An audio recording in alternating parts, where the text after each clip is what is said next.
chance you can do something amazing to feel your passion blazing and shine. Paint with every vision, dance in new directions, explode to new heights in your mind. I will rise up with you today. Lift up my voice and boldly say, we are the ones we've been waiting for.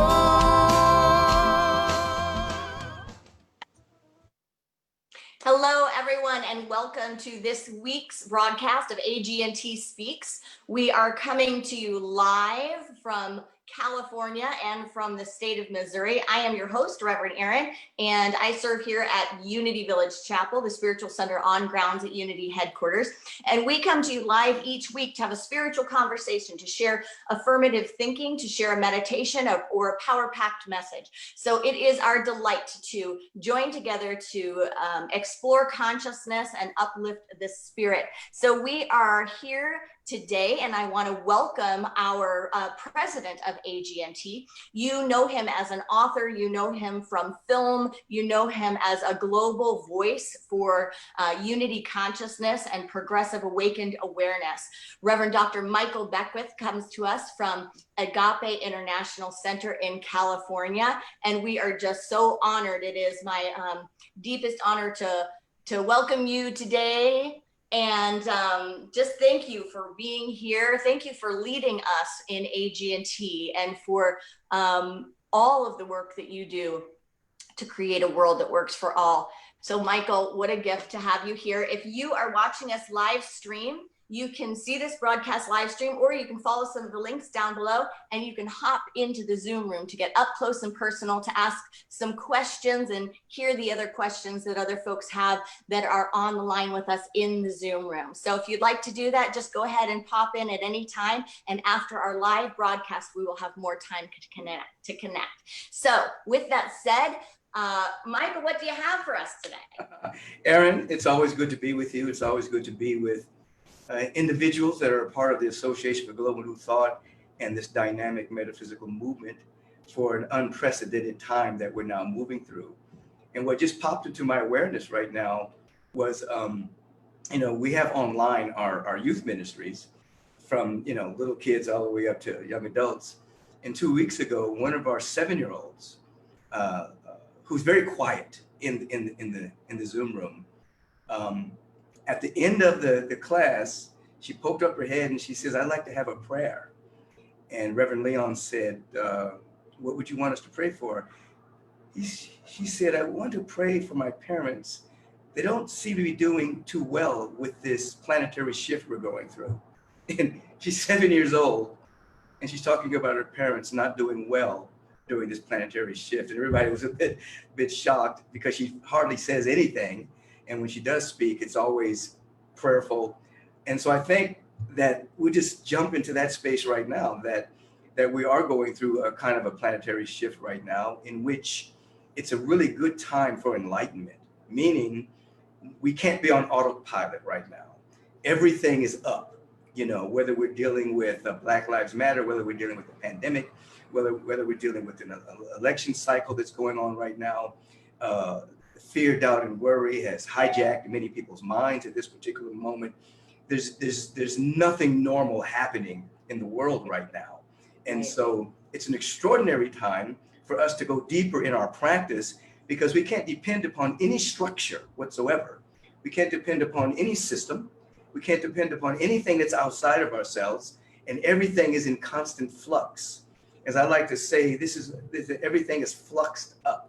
We're in a very fluxed up moment. So this is the perfect time for us to really engage ourselves into deep and meaningful practice, so that our mind is not hijacked by the world of phenomena that's continuing to change every single day. This is the time to really go deep within our practice and to discover that place within us that is changeless, that is eternal, that is forever, that is always seeking to express itself by means of us. And so for the individuals that dip into the news cycle on a regular basis, this would be a warning that if we're dipping into the news cycle on a regular basis, and we're dipping into that cycle more than we are in practice, then we're setting ourselves up for fear, doubt, worry. We're setting ourselves up for the immune system to be impugned and to be totally disrupted.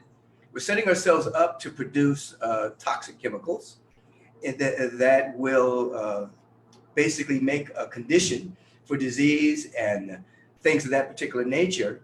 And so the warning is that, and it's not really a warning, it's more of an encouragement that we go into practice on a regular basis. Practice, of course, is with affirmative prayer, it's with meditation, it's with light visioning, it's with us hanging with high conversations with high-minded people that are about growth, development, and unfoldment.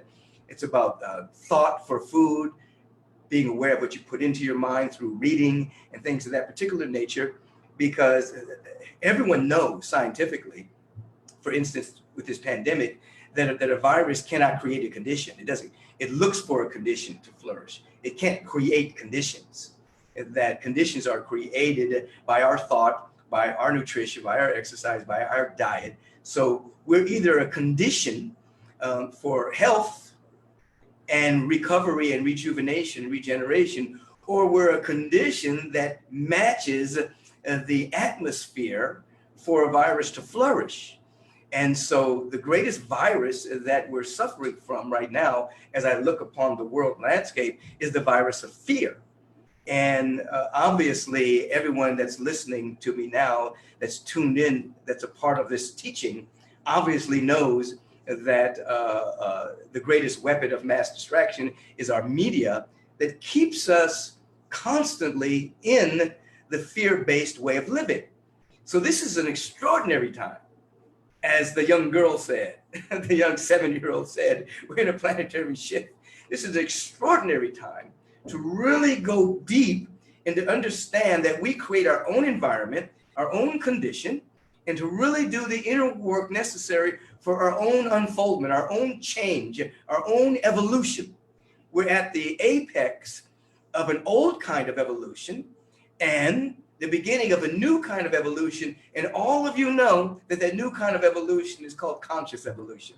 That we are not waiting for changes to occur outside of ourselves, though we are participating in the world according to whatever our gift, talent, and interest is. We're going within and creating the condition for our own unfoldment that's not based on fear, doubt, and worry, protection, but it's based upon the awareness that we're cradled, embraced, enveloped by a presence that is never an absence.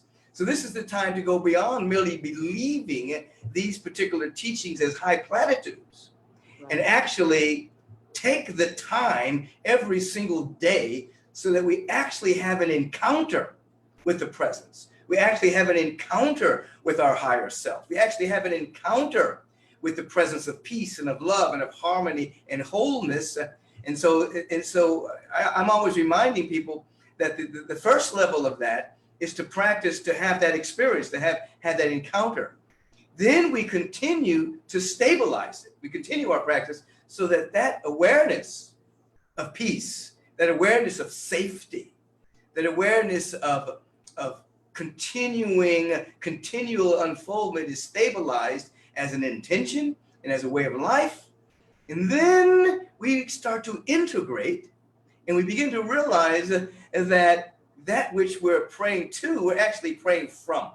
It's actually who we are that we're meeting. We're actually meeting a dimension of our own life that is beauty, that's love, that's harmony, that's wholeness, that's well-being, that's life itself, that's the Christ mind that's within us, within us all. So the first level is to have the encounter. The second level is to stabilize it. The third level is integration and embodiment, so that we're actually channeling ourselves on a regular basis. Now, with that as an awareness, now we can be in the world, and the world is full of changes and phenomena moving forward. And as I said, nothing is normal. You can't depend upon anything outside of yourself at this particular moment, but we're able to move in the world, but to be of this higher frequency.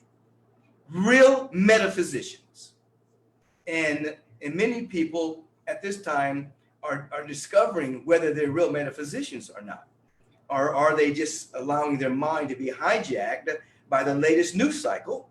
Or are they in league with the good news, the gospel, the good news that our life is indeed hid with Christ and God, which means our life is hid with our highest potential in a quantum field of ultimate reality. This is the time, you see. Never was there a better time than this, because you can't depend upon anything but yourself. And I'm not talking about your little egoic self. I'm not talking about your personality that was forged by time and experience. I'm talking about yourself, the capital self, the unique, unrepeatable emanation of the presence that's never an absence. This is the time to actually have a relationship with your real self and come out of the status of merely believing in it. That will only take you so far, and it will determine the level of your experience. But now is the time for a pure encounter with it. And when everything is up for great and mighty change. So then you can really dip into the thought form of this 7-year-old girl saying, please pray for my parents. They're having a hard time with the planetary shift. So I can say, let us pray for each other that are having a hard time during this planetary shift. And when we talk about a planetary shift, what comes to mind right now is a good friend of mine, Malidoma Some, the mystic out of West Africa, who wrote Of Water and the Spirit, which is a classic about his own renewal with his tribe after being kidnapped by the Catholic priest. When he was doing his elder initiation, as an initiation into elderhood, he had to take the soil from his village and cover his whole body with it and not bathe for a number of days and do these meditative practices. And after a period of time, he could actually hear the language of the animals around him, the birds, the trees. He could understand their language. And then Mother Earth spoke to him. And Mother Earth said to him that she had gone into another frequency, another level of awareness. And she was waiting for humanity to catch up. And those that went with this next frequency of this planetary shift would have a dimension of faith, peace, wellness, assurance. And those that didn't would be suffering from fear and worry. And he was basically teaching Malidoma Some that the work that we do is to actually come into alignment with the shift that has already taken place with Gaia, with Pachamama, with Mother Earth. And those that are still running around in fear and doubt and worry, they haven't come into harmony with that yet. So I think this is what the little girl was talking about when she said, my parents are having difficulty with the planetary shift. Now, some of you may be having difficulty with the shift that's going on. This is your time to do the work. This is your time to go in. This is your time to reflect, to introspect, to contemplate, to meditate, to study, to do the work so that you come out of the looking out into the world for your peace of any kind, extrospection, come into introspection. So you do your work so well that you come into transpection. That is, you go beyond perception and actually are able to see with consciousness that we're surrounded by our presence. There's never an absence, that all is well, that everything is unfolding magnificently, and that you are the tip of the spear of your own unfoldment. And you become a clearinghouse for the planet as well. This is our time. I'm enthused about it. I want real metaphysicians to stand up. You remember the individual that was out with the lantern looking for one honest man? I'm looking for one honest metaphysician, somebody that really, really practices regardless of what it looks like, and are able to hold that space of the peace that passes human understanding and be a tip of the spear of transformation that's trying to take place by means of us. You see, I don't know how long I've talked. Maybe I'll stop now, Erin, and field questions or whatever you want to do. If you want me to go on longer, I'll keep going. Thank you, Reverend Dr. Michael. You are such a presence of grounding, and this reminder today is, I think, a call to everyone who has had any sort of guilt around their feelings, so that we can transform any guilt around having feelings, around having any shift in your spiritual practice or anything that, you know, doesn't feel like, oh, my practice isn't working. Like, I've gone to my spiritual center, or I've read these books for years, and now here I am in fear, or here I am wavering, or here I am in depression. It's a reminder that there's no need to have guilt around this. This is a magnificent invitation if we're willing to take it. And it is a divine invitation. You know, never before have we had this type of disruption in this exact way to create the disruption, right? That creates a full-bodied invitation to deepen the spiritual practice and to, like Michael said, become a mystic, become one that is on the metaphysical path, and really cease from taking your resource from the world and instead taking it direct from spirit, as is our divine birthright. Absolutely. To be able to generate from within. Yeah. Absolutely. I appreciate what you're saying. You know, when those emotions come up, the fear, the worry, the fitfulness, the anxiety, that is a powerful moment to actually embrace all of those emotions, to just hold them close to you, and then they become a doorway to transcendence. You don't want to sublimate, push them away. You don't want to pretend they're not there. That only, increases the issues that you're facing. You want to actually embrace it. And then in the embracing, something happens. You begin to have an awareness that you're actually bigger than what you are embracing. And as you are embracing those thought forms, because that's what they are, they're thought forms, fear, doubt, and worry, they're thought forms. As you embrace those thought forms, now they have the opportunity to transmute themselves, because energy is never created or destroyed. Energy just transmutes itself. So now those thought forms transmute to excitement, and then they transmute again to enthusiasm. But if you're feeling guilty about them and try to hide from them or push them away, then you cannot be the alchemist that you're meant to be by transmuting the leaden thought forms into a golden awareness that you're one with this dynamic and magnificent presence of love and beauty. Absolutely. I appreciate what you just said. Right. So we don't need to get stuck in them. We don't need to ignore it. We don't need to get stuck in it, but we can be grateful for the reminder that we are being invited to expand. So thank you so much for this powerful centering discussion and message today.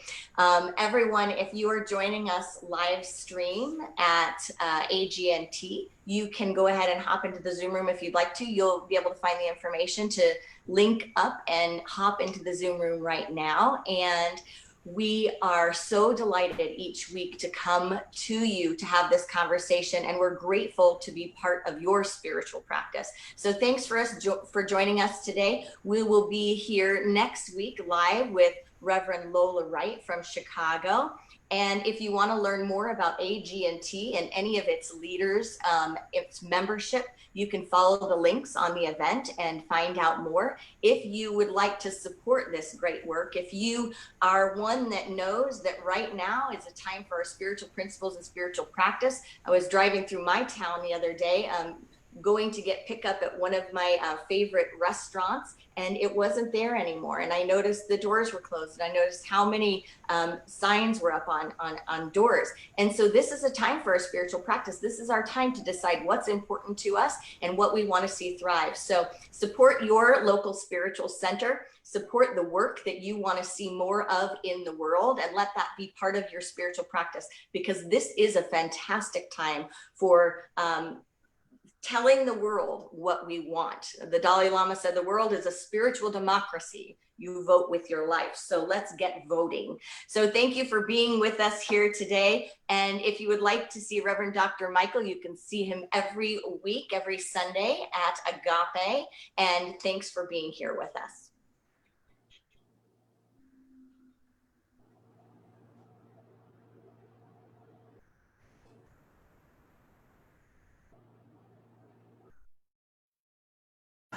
What if?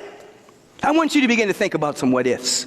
I want you to begin to think about what ifs in your own personal life and begin to leap into the realm of the impossible. I want you to begin to think about what ifs in the realm of the society. Somebody said, what if apartheid didn't exist anymore? Somebody said, what if the Berlin Wall came down? Somebody said, what if black people and women could vote? Somebody had a great what if. And that what if led to action. And then that action led to great change. And that is not that the people themselves made progress. It was the worldview that changed because the people were already all right. You understand what I'm saying here? You understand what I'm saying? So I want you to think about yourself and see where you are inhibiting yourself from being a lifelong learner, where perhaps you have become stuck in what you think you know right now. You haven't learned anything new. You haven't tried anything new. You haven't ventured into any new conversation, any new reading, any new stance in your meditation or prayer. And you're just the same person trying to navigate through time and the status quo as it is. Do you know what that's called? That's called hell. That's what hell is. Stagnation and hell are the same thing. Think about yourself for a moment, and you know yourself better than anyone else. You look at your blind spots. You look at the woundedness. You look at the beautiful things about yourself. You look at places that are unhealed. You look at all of that and say to yourself, could you live with yourself forever the way you are? I don't think so. You want growth and expansion and unfoldment and evolution, and that's where your bliss and ecstasy comes from. And